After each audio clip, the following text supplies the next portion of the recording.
bienvenue dans les... Bonjour et bienvenue dans les Vlogmas 2020. Pourquoi le préciser, je ne sais pas. J'ai passé une bonne nuit jusqu'à 6h30 du matin, heure à laquelle je me suis réveillée. Je n'arrivais pas à m'endormir jusqu'à 8h. Donc me voilà à 8h30 en train de me réveiller comme une princesse, en train de me dire mais attends... La petite sieste de 8h. Donc je suis décalquée les gars. Au grand mot, les grands remèdes. Je me suis fait un chocolat chaud. Vous savez l'heure qu'il est? L'heure d'ouvrir les calendriers de l'avant les gars. Bah ouais, faut que j'arrête de vous appeler les gars, c'est trop bizarre. J'ai un peu faim. Il m'a écouté. Voilà, c'est ça. Les chips d'hier ont cartonné chez Oggy. Petit chat sur des skis. Yes, des chips encore, on a encore des chips. C'est un numéro 9. Il est grand le numéro 9. Est-ce que c'est une bague? Non, je veux pas de bague. Mais tu vois, j'ai faim. Ça tombe bien. J'ai eu un balisto. Et on termine avec le pins, évidemment. Attendez, je bois un petit coup de chocolat chaud. C'est vraiment mon mug préféré. Je l'aime trop. Il a rien de spécial, mais alors il me rend heureuse. Le numéro 9 du calendrier des pens. Après, on arrive dans les 10, hein. Il n'y a plus rien qui peut nous arrêter. Oh, il est beau. C'est un livre. Ça, c'est un chaps. Ah d'accord. C'est lui qui m'a réveillée ce matin. Enfin non, je me suis réveillée parce que je saignais du nez. Ça m'arrive régulièrement de saigner du nez sans aucune raison. Oggy est arrivé, m'a donné des coups de tête. Là, je vais faire le montage de la vidéo, travailler en même temps, et je vais aller au boulot, je pense, cet après-midi seulement. C'est en mode cosy qu'on se retrouve. Je me suis dit que j'allais vous faire ma wishlist. Je suis à côté de mon beau sapin roi des forêts. Et je sais pas si vous voyez, mais... Non, vous voyez pas. Mais il y a des cadeaux qui sont ajoutés.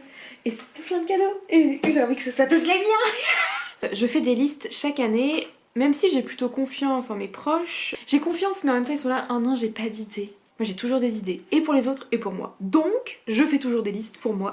Alors j'ai noté pas mal de trucs au cours de l'année. Il y a des choses que j'ai enlevées et que je compte m'acheter plus tard parce que c'est pas vraiment de saison. S'il te plaît arrête de faire le focus sur le sapin, moi je vais l'enlever le sapin, ça continue.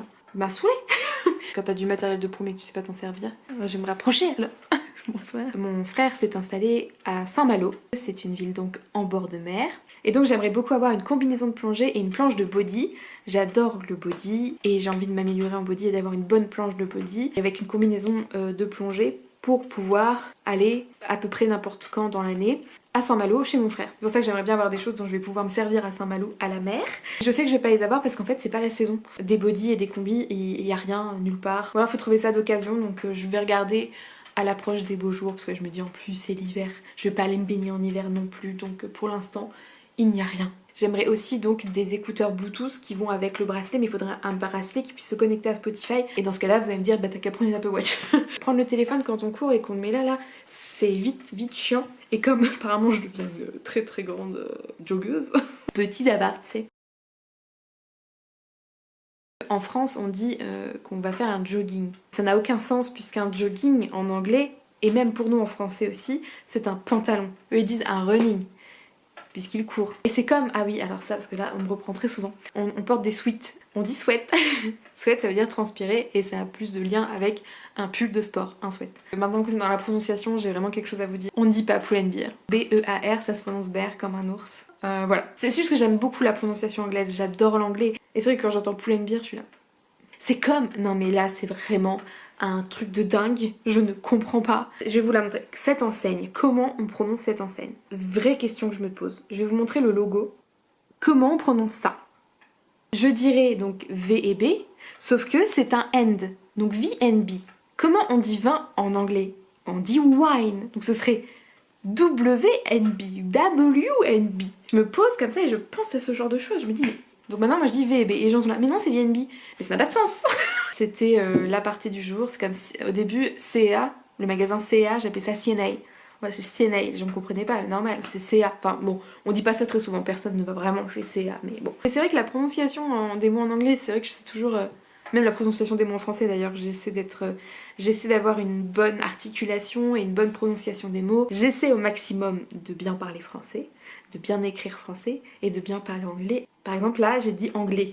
On dit anglais. J'essaie aussi de travailler là-dessus parce que donc je suis normande et en Normandie on prononce les AI, et, on prononce ça et.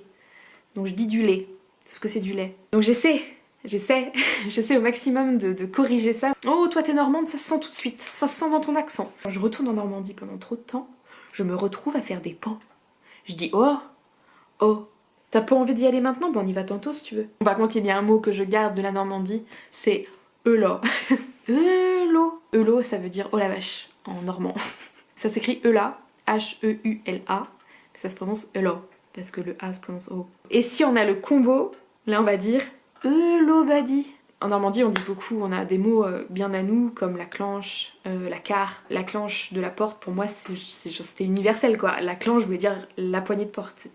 Voilà, c'était une clenche, quoi. J'appelais ça une clenche. Ça n'existait pas. Et la carre de la pièce, la carre de la table, c'est le coin. Je vais faire ma liste de Noël, d'accord? Mots, patois, normand. Ma mère travaille dans le fin fond de l'Orne, en plus, donc je vous raconte pas.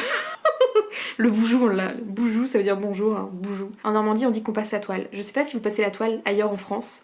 Nous, en Normandie, on dit qu'on passe la toile. Ça veut dire qu'on passe la serpillière. En Bretagne, lorsque je l'ai sorti, aux gens en tout cas autour de moi, ils ont pas forcément compris tout de suite qu'on passait la toile. Donc les poules s'accroupiotent, ça veut dire que les poules, elles s'accroupiotent, quoi. Donc elles s'accroupissent.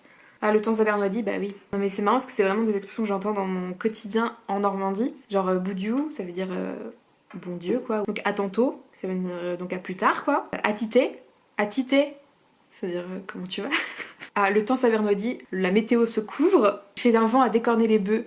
Est-ce que vous le dites ça? Parce que ça, moi je l'ai entendu toute mon enfance. Il fait un temps à décorner les bœufs, ça veut dire qu'il y a beaucoup de vent. Bouiner, ah oui, qu'est-ce que tu bouines? Ah ça je le dis beaucoup. Qu'est-ce que tu bouines? Bouiner ça veut dire faire quelque chose. Qu'est-ce qu'il est en train de faire quoi? Donc clencher la porte, ça veut dire fermer la porte. T'as bien clenché la porte avant de partir. Ah celui-là je l'aime bien. T'es pas de la goule. Ah celui-là je l'aime bien. Avoir de la goule c'est être une grande gueule en fait. Ouais, mais ça c'est pareil, la gouelle. Une gouelle c'est quelqu'un qui mange beaucoup. J'aime bien y mettre le prendre un canard. Est-ce que vous savez ce qu'est un canard? Un sucre qu'on met dans une cuillère et on verse du calva dessus, ou on met dans une tasse à café et on trempe le sucre dans le calva. C'est très très fort. Nous en Normandie, on a quelque chose qui s'appelle le trou normand. C'est ce qu'on mange dans les grands repas de fête, de famille et tout ça. Entre l'entrée et le plat, en fait c'est de la glace à la pomme recouverte de calvados. Et ça aide à la digestion en fait, ça permet d'en mettre plus.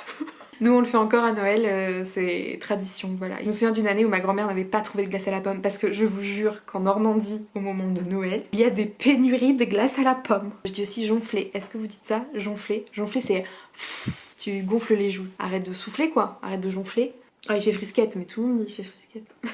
On se fait... Bah un jus, je les explique un jus, mais tout le monde connaît ça. On se prend un jus, c'est un café quoi. Voilà pour ce petit tour d'horizon des mots normands. On va revenir tout doucement à ma liste de Noël en vous disant que je rentre bientôt en Normandie et que je vais reprendre toutes ces expressions au fur et à mesure des jours. Ça revient très très très vite. D'abord j'ai demandé le poster j'ai demandé le poster The Future is Female. Je vous le mets là. Je vous le mets là. Ting. Voilà, donc c'est un joli poster que j'ai repéré dans une boutique. Ensuite, alors ça c'est génial, j'ai demandé ça. Le set de Lego Friends. Alors j'ai bien précisé les Lego Central Perk parce que j'ai pas envie de me retrouver avec vraiment les Lego Friends, parce que les Lego Friends ça existe. Ensuite j'ai demandé un livre qui s'appelle Food Porn Vegan. C'est un livre de, comme son nom l'indique en fait, de food porn vegan. Enfin il n'y a pas besoin d'explication plus que ça. En février dernier donc, quand on était à Londres, on a mangé dans un restaurant à Camden Town qui était un resto de food porn vegan. Des énormes burgers qui suintaient de gras mais vegan. Parce que souvent on associe le véganisme et le végétarisme à une bouffe healthy. Alors en général ça l'est un petit peu plus. C'est pas parce que je suis végétarienne que j'ai envie de manger que des graines germées. Enfin je veux dire au bout d'un moment j'ai envie de manger très gras comme tout le monde quand les gens vont au KFC ou que sais-je. Donc j'ai demandé ce livre là pour pouvoir faire des trucs gras. Ensuite j'ai demandé la brosse coiffante de chez Revlon qu'on a... Revlon? Non parce que la fille a fait la morale depuis tout à l'heure avec Pull&Bear, mais si elle dit Revlon et qu'on dit Revlon il y a un problème. Je crois que c'est Revlon. Tout le monde en parle de cette brosse. La voilà. Si vous ne l'avez pas vu. Une brosse qui brosse en séchant. Et vous savez que j'ai des gros problèmes de volume, enfin je sais pas si vous savez mais ça se voit. Les gens sont là, mais Charlotte faut les sécher la tête en bas. Alors écoutez, je le fais à chaque fois. Je sors au bout de 10 minutes dehors. C'est redevenu comme ça. Alors chaque année je demande un jeu de société depuis des années. Là j'ai demandé le Catan, un classique que je n'ai pas encore dans ma collection de jeux de société. Le Catan c'est ça. Vous y avez sûrement joué chez un pote qui a des posters de cinéma accrochés au mur et tout. C'est vraiment ce genre d'ambiance. Après le problème en fait qui se passe, c'est un vrai problème, c'est que je trouve jamais personne pour jouer. En fait Damien ne veut pas jouer avec moi parce qu'il dit que je suis trop bonne joueuse et que dès que je perds, je suis contente pour lui parce qu'il a gagné. Alors que lui il aimerait juste que je sois dépitée et que je pleure. Mais sauf que non. Je suis contente pour toi et puis on a joué, on a passé un bon moment. J'ai également demandé un autre livre qui s'appelle L'astrologie miroir. Donc Marie-Célène et c'est illustré par Digli et c'est un livre donc comme son nom l'indique, comme l'astrologie, pour permettre de bien se connaître, etc. C'est le guide pour s'observer sous toutes ses facettes et oser rayonner de tout son être. Je suis très intéressée par l'occulte. D'ailleurs, en parlant d'occulte, un truc que j'aimerais, c'est un tarot divinatoire. Vous savez, c'est le tarot. Et vous tirez les cartes. Je crois pas à tout ça dans le sens où ça n'explique pas pour moi le futur, ça explique notre présent. Et ça met le doigt sur des choses auxquelles on ne pense pas forcément. Je dis ça explique le présent. L'astrologie pour moi c'est exactement la même chose, ça explique ce qu'on est en train de vivre et les émotions qu'on est en train de ressentir en fonction des saisons, en fonction de la lune, etc. Le tarot c'est pareil, je vois pas un truc genre tu tires les cartes et ça dit demain vous allez avoir un accident sur un trottoir. Malade, regardez-le, le petit singe. Vous allez me prendre pour une zinzin, mais j'aime bien être une zinzin. Et voilà pour la liste de Noël. J'aimerais bien avoir des chocolats aussi. J'ai jamais de chocolat à Noël, je suis obligée de me les acheter. Genre plein d'orangettes. Je crois que je vais le redire à Damien. Ça fait vraiment trop longtemps que je parle. J'espère que ce vlog vous aura plu. Et puis normalement on se dit à demain. Si tout va... Aïe. Si tout va bien, Kiki. Aïe. T'es faux. Voilà, bonne nuit. Ciao.